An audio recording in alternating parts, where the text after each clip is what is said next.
നമുക്ക് നല്ല ഫ്രണ്ട്സും നല്ല ഫാമിലിയും ഒക്കെ ഉണ്ടല്ലേ. അവരുടെ പ്രശ്നങ്ങൾക്കകത്ത് നമ്മൾ ആശ്വസിപ്പിക്കും, നമ്മുടെ പ്രശ്നങ്ങൾക്കകത്ത് അവർ ആശ്വസിപ്പിക്കും, നമ്മളെ സഹായിക്കും, എല്ലാം ഓക്കെയാണ്. അതെല്ലാം ദൈവത്തിന് ഭയങ്കര ഇഷ്ടമാണ്.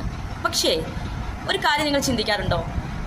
നമ്മളുടെ ഫ്രണ്ടിൻ്റെ അല്ലെങ്കിൽ നമ്മളുടെ റിലേറ്റീവ് ആരാകട്ടെ, നമ്മളുടെ ഏറ്റവും അടുത്ത് നിൽക്കുന്ന, നമ്മൾ തോളോട് തോള് ചേർന്ന് നിൽക്കുന്ന അവരുടെ വിജയങ്ങൾക്കകത്ത് നമ്മുടെ മനസ്സ് സന്തോഷിക്കാറുണ്ടോ?